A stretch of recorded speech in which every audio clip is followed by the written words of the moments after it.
Hey, salut tout le monde. J'espère que vous allez bien. Aujourd'hui, je vous présente le nouveau potager, puisque ça y est, je suis enfin chez moi. Je vous montre un tout petit peu ce potager qui est complètement vierge. Enfin, c'est rien, c'est qu'une prairie. Enfin, vous allez voir un terrain, et puis je vais vous montrer ce que je compte faire et ce qu'on va commencer à faire. Allez, c'est parti.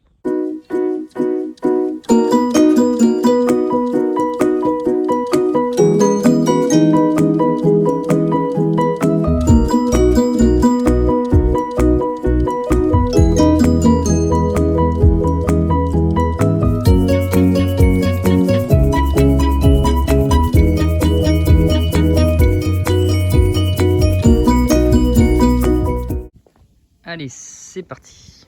Donc là, une terrasse qui va par la suite être naturellement passée au Karcher, enfin nettoyant haute pression si on veut éviter les marques.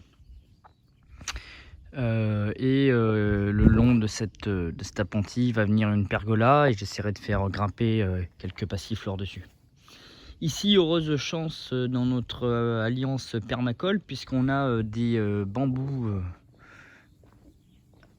d'une hauteur gigantesque. Alors ceux qui ont suivi le direct de la page Facebook, d'ailleurs je vous invite à aller sur la page Facebook, on peut voir déjà en amont les bambous vrais que j'ai montré l'autre jour. Donc on peut voir, ça fait des cannes quand même assez impressionnantes. Par rapport à ma main, on a quand même des belles circonférences. Puis il y en a même plus gros. Donc tout ça, ça va aider à faire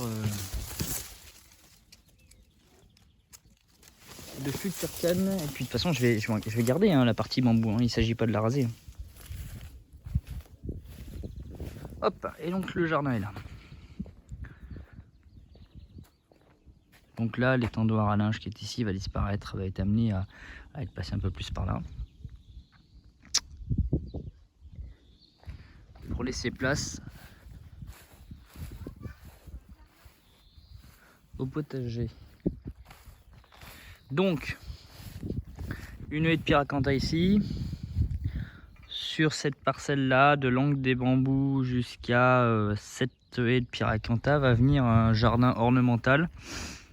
Avec dedans, on va y retrouver un petit palmier, il va y avoir des graminées, il va y avoir des fougères, des hostas, enfin bon, un petit endroit un petit peu luxuriant. Et puis de ce côté-là, le potager qui va venir à peu près de ce piquet là, voire un tout petit peu avant, même par là, jusqu'à à hauteur de certainement de ce fruitier là. Ouais, ça fait une très belle parcelle là. Voilà. Donc là, un noyer qui malheureusement va disparaître parce qu'il va me faire de l'ombre sur le potager et que je suis pas un gros consommateur de noix, et le bois va me servir bien sûr à me chauffer. Des hibiscus. Alors je dis pas qu'il faut détruire les arbres, attention, je dis juste que celui-là n'est pas placé par rapport à ce que je veux faire. Et d'ailleurs je vais mettre d'autres arbres, je vais mettre des érables, je vais mettre des bouleaux, je vais mettre plein d'arbres. Là j'ai planté des fruitiers déjà. Oui, je coupe un arbre et j'en plante 5-6. Pommiers, poiriers, pruniers, là-bas il y a des cerisiers, on ira les voir. Donc le but c'est d'enlever ces hibiscus là et de faire une haie, c'est pour ça qu'ils sont plantés très rapprochés, pour faire une haie fruitière. Donc en hauteur on aura notre végétalisation liée à nos arbres fruitiers, et en dessous, sous chaque pied, je vais mettre des petits fruitiers, genre des framboisiers, des cassissiers, des mûriers, des myrtillers. Et puis voilà, donc là on a aussi un poirier.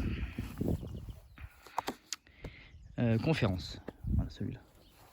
Ici va être l'espace, donc là on a déjà un compost, on le voit, avec un cognacier du Japon. Ici va être l'espace poulette. Donc là je vais faire un enclos, puisque là il faut déjà que je clôture tout par rapport à la route. Je vais faire un enclos avec les cocottes ici. Et alors la question qui se pose, c'est est-ce que je clôture le potager pour leur laisser la libre accès de tout le jardin, ce que je pense faire, avec un petit portillon un petit peu à l'ancienne, que ça fasse potager longtemps, ça peut être sympa. Et puis comme ça, elles auraient toute la place. Et puis là, l'abeille, les abeilles vont venir ici. Par là, non, je dis une bêtise, oui, par là. Par là. Par là ici, puisqu'il faut que ça soit exposé au sud. Là-bas, on a la femme avec le petit baby.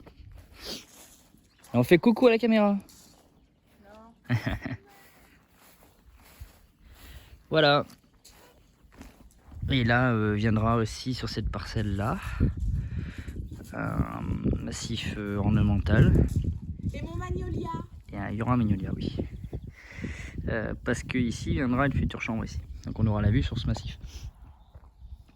Voilà, on va passer à la pratique. Petit monstre. Donc, j'ai déjà fait une première planche. Vite faf, mais très vite faf. Hein. Parce que en fait, je jongle en même temps que je filme, je jongle aussi avec la peinture de la maison, donc c'est un peu compliqué.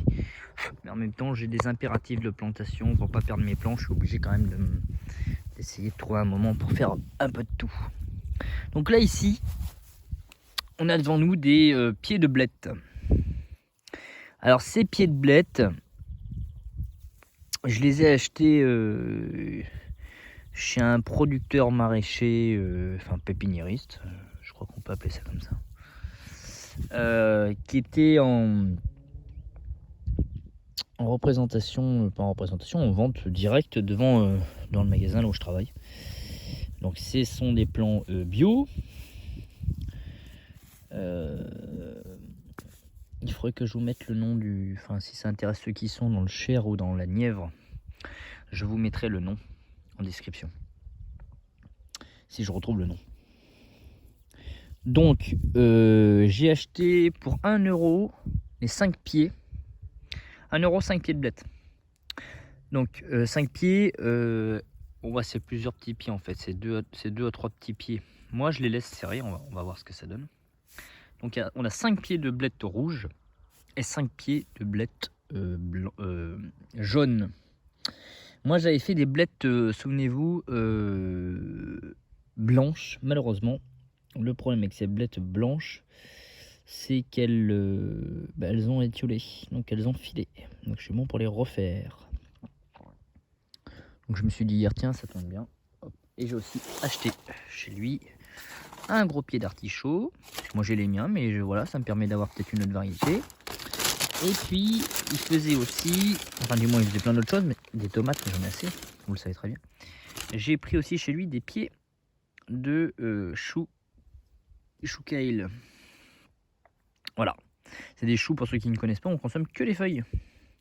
Que les feuilles, on laisse le chou comme ça, c'est un vivace, il refait des feuilles permanentes. Voilà, j'ai pris 5 pieds, c'était 5 pieds pour 1 €. Donc voilà, c'est pas du tout du vol, c'est même donné. Hop. Donc voilà, j'ai fait une première planche ici. Donc le but étant de continuer bien sûr en planche de longueur. Je vais encore en faire, je vais laisser l'espace peut-être que je vais fonctionner comme ça. J'ai pas encore fait de plan réel pour le potager, j'ai pas du tout l'idée, je sais pas, je pense que je vais le faire au feeling et puis ça va se modifier avec le temps et des fois j'aurais peut-être envie de modifier, je recouperai ou finalement je rengazonnerai, enfin voilà, faut que ça soit libre. L'idée c'est de pas de faire un truc trop conventionnel. Ou pas, ou peut-être que je ferai un truc conventionnel, je sais pas, je pars vraiment au feeling. Donc là ce que j'ai fait c'est malheureusement j'ai pas pu faire autrement parce que idéalement il aurait fallu couvrir l'espace avec une bâche de façon à priver toute la végétalisation de lumière, de façon à ne plus avoir de brins d'herbe, que tout meurt, et juste à passer un gros coup de grelinette pour avoir un sol aéré, préparé, prêt au semis. Donc là je peux pas le faire parce que j'ai été pris naturellement par le temps dû à l'acquisition de la maison. Le timing est très serré entre le moment où je viens juste d'avoir les clés de la maison et le moment où c'est la grande période des plantations, c'est-à-dire maintenant, où on garde quand même un petit peu de réserve sur les dates de fin de gelée qui sont, on dit 13, 14, 15 mai, qui sont les Saint-Glace. Voilà. Donc là on a nos plants, donc j'étais obligé de naturellement travailler le sol, ce qui est la seule et unique fois que je vais faire sur la vie de ce potager, ça sera la seule fois. Donc le sol a été touché. Je vais naturellement tout au long de son existence le pailler, apporter de la matière organique, des déchets de thon, des déchets alimentaires, enfin tout ça, vous connaissez ma méthode par cœur. Et puis j'ai trouvé dans le hangar un vieux sac de terreau, donc j'ai retourné, j'ai mélangé ma terre avec un peu de terreau de façon à donner un coup de fouet à ces plantes. Et puis voilà, donc là je vais en profiter pour planter artichauts et pour planter les choucals. Alors je vais aussi retirer ces tendeurs à linge qui eux ne me servent à rien. Enfin sur cet emplacement, ils me gâchent l'emplacement puisque je vais les mettre ici. Enfin je vais mettre un tendeur neuf et je vais garder les poteaux de ces tendeurs pour faire mon enclos. Enfin ils participeront à l'élaboration de l'enclos à poules. Voilà, donc ça avance, ça progresse. Je vais continuer, puis je vous refilme ça. Allez, à tout de suite. Donc je plante on se retrouve pour la plantation de notre artichaut. Donc on peut voir les jeunes radicelles sont magnifiques. Il est très très beau. Là il commence à jaunir, les cotilles commencent à jaunir parce qu'ils vont tomber. Et puis parce que c'est en recherche forcément de minéraux et de matière organique. Pas de matière organique, de manière nutritive. Donc je le plante toujours à hauteur du collet.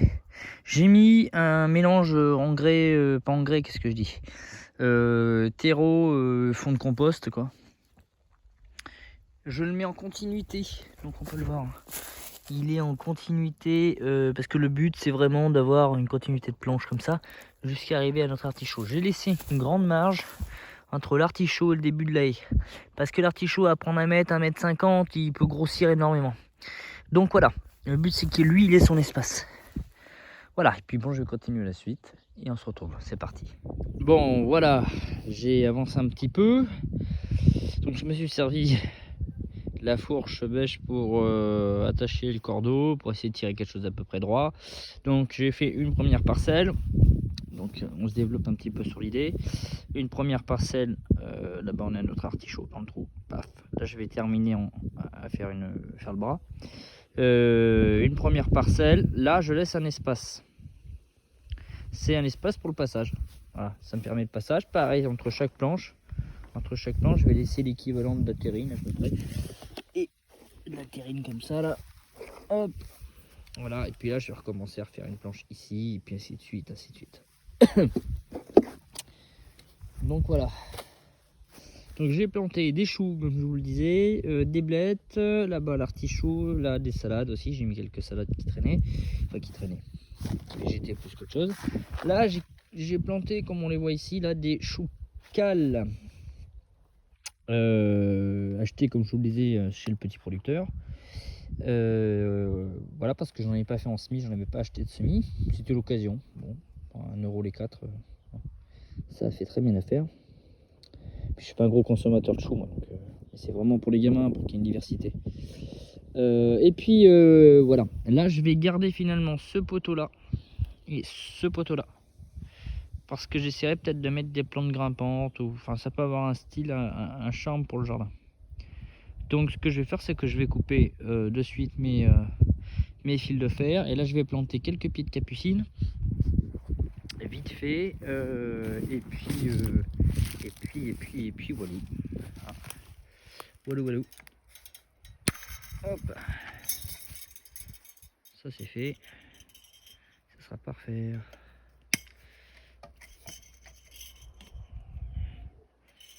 Hop. Donc là on avance progressivement. Demain je vais passer la deuxième couche, et une fois que j'aurai passé la deuxième couche, je me consacrerai encore au jardin pour finir d'avancer un petit peu. Hop, j'ai mis mon poteau. Et puis là pareil, hein, là je vais encore refaire ici encore une une magnifique, une petite, je vais y arriver, une planche. Hein. Voilà, on va procéder par planche comme ça. On n'est pas obligé de faire que des endroits tout le temps linéaires. Hein. Après, je peux très bien faire une planche ici, une planche ici avec l'espacement pour marcher dessus. Et plus tard, en fait, ne pas faire d'espacement, mais en faire un. Ça nous oblige à faire le tour comme ça en animation. Enfin, on peut très bien imaginer plein de trucs. Donc, on verra. Donc là, je vais essayer de faire sauter. Hop. Je vais essayer de vous faire une vidéo pas trop longue, mais vu que c'est une vidéo créatrice. Donc voilà, je rappelle bien que bon, la volonté n'était pas de retourner le sol parce que je vous le prône depuis des années, mais là j'ai pas le choix. Là il faut que je peux pas laisser le temps de mourir, enfin ça se fixer sous une bâche parce que ça va me prendre un mois, un bon gros mois et demi, et puis ce sera trop tard, j'aurai loupé la période des plantations des pommes de terre, enfin tout ça. Et idéalement c'est ce qu'il faut faire, hein, je le rappelle. Idéalement c'est parce que là ce que je fais c'est que là je déstructure totalement tout mon sol. Donc voilà. Ici cet espace sera libre pour les cocottes. Et puis si on a envie de se poser ici avec des transats. Voilà. Ah, j'ai planté le petit, je sais pas si je vous l'ai montré. Je fais des vidéos puis je laisse passer quelques heures entre chaque séquence, forcément parce que je travaille dessus. Le petit palmier. Après lui il demandait qu'une seule chose, c'est d'être planté, c'est chose faite. Donc je rappelle petit palmier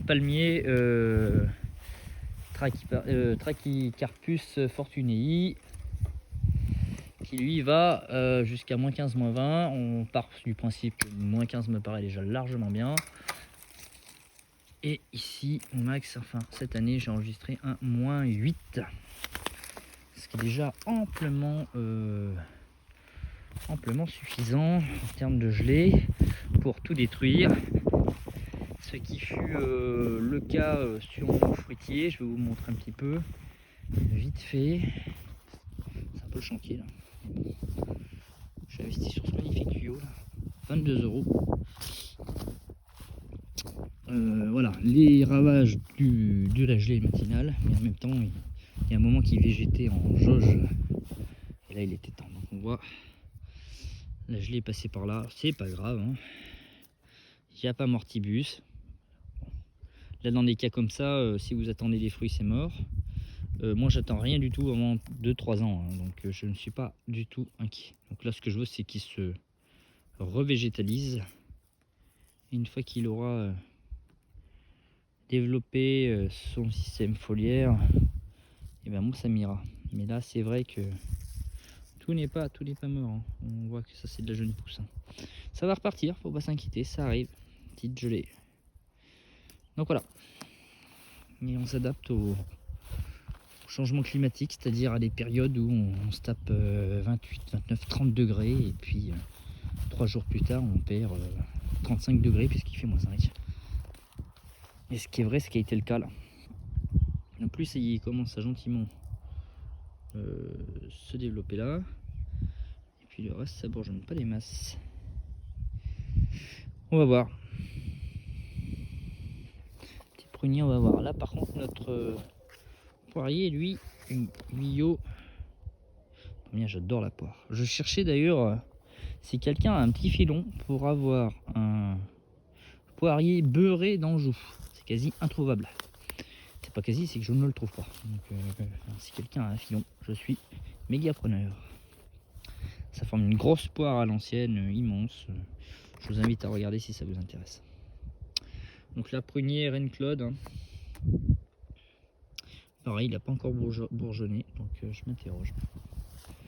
Pourtant le bois était vert, donc je laisse. Et puis si je vois que ça vient pas, bah, c'est qu'il n'aura pas aimé. Donc pareil, ce fusain là, mort, hein, complètement mort, il va disparaître. On va laisser place à du neuf, du beau, et surtout du végétal en bonne santé qui va créer de la vie et puis un système, un écosystème. Là, pareil, même principe. Là. Branchage, ça va disparaître. Donc j'avais commencé à essayer de le désosser. Et finalement je vais le garder. Je garderai peut-être que celui-là, je sais pas. Bref, l'idée c'est de faire, de mettre une belle, quelques pieds de capucine. Je vais mettre 2 pieds de capucine, un sur chaque face. Alors elle ne montera pas forcément très haut puisque c'est une capucine naine, hein. Mais si elle vient jusqu'à ici, c'est très bien, très bien. Et puis peut-être que le tour du puits là qui est ici, donc je l'aurais bien débarrassé, propre. Je mettrais peut-être des capucines aussi, je sais pas, ou de la bourrache, enfin j'ai le choix. On va voir si le choix des coquelicots, enfin il y a plein de trucs à faire. C'est géant là. Là il y a un vrai taf là. Et c'est ça qui est aussi intéressant. C'est qu'on parle d'une page blanche pour créer quelque chose de très intéressant. Voilà les amis, je vous avais vu un petit peu ce qui va se dessiner dans les prochains jours, les prochains mois. On pourra faire déjà un très beau bilan cet été de comment ça va évoluer, de ce qu'on aura réussi, ce qu'on n'aura pas réussi. Je vous montre vite fait les blettes et les semis et les plantes au chaud, vite fait, et puis je vous souhaite à tous une belle journée. Allez. Donc voilà, alors c'est un peu le chantier, forcément, hein. Il y a les cartons de déménagement, il y a plein de trucs. Mais ça me permet de mettre mes plants hors gel. Donc une très belle grange, hein. Je sais pas la hauteur exacte, c'est noté quelque part, mais il faudrait que je regarde. Mais voilà. Donc tous nos plants de tomates vont très bien, il n'y a pas de souci en la matière, tout se passe très bien. Nos petits pieds d'artichaut sont plus petits que forcément ce qu'on a vu tout à l'heure, parce qu'ils avaient peiné. J'étais sur un deuxième semis, moi. Là ici on a nos larmes de Job qui, j'ai vu l'autre jour, commencer à légèrement se pointer, ou j'ai rêvassé, je ne sais pas. Il me semble avoir vu un petit développement l'autre jour, peut-être que ça s'est arrêté, ça n'a pas fonctionné, je sais pas. Je sais pas. Et puis c'est vrai que je suis pas forcément sur les semis tout le temps. Je l'étais jusqu'à présent, mais là, je suis un peu partout entre la peinture et tout. Donc, malheureusement, je ziote, mais bah, je vais peut-être fumer, je sais pas. Enfin bref, ça va pas tarder. On sait que c'est très long, ça met 30 jours à peu près. Donc nos tomates se passent bien, tout se passe bien pour nos tomates. Les petites capucines sont là. Les capucines, elles vont très bien. Hop, alors je vous montre les blettes, hein, qui n'ont pas marché du tout. Qui sont là, la bourrache. La bourrache, les choux verts de Milan. Qui eux aussi vont aller au jardin dès demain. Ici, voilà, la blette. Donc elle s'est étiolée complètement. Je peux arriver, je peux peut-être, je dis bien, arriver à récupérer quelques pieds. À voir, je sais pas. Donc, est-ce que si je fais... je sais pas. Il faut que je me penche sur le sujet. C'est la première fois que j'avais fait une année, ça avait assez bien marché. Et puis, je sais pas pourquoi cette année je les ai chiés. Enfin, si, je sais. Parce qu'il n'y a pas assez de lumière. C'était en véranda. Les autres ont bien marché, mais pas là. Et là, poivron, aubergine. Tout se passe bien. Là, il est grand temps que poivron aubergine soit rempoté individuellement. Donc voilà les amis, je vous souhaite à tous une très belle soirée. Et puis potagez bien. Allez, ciao.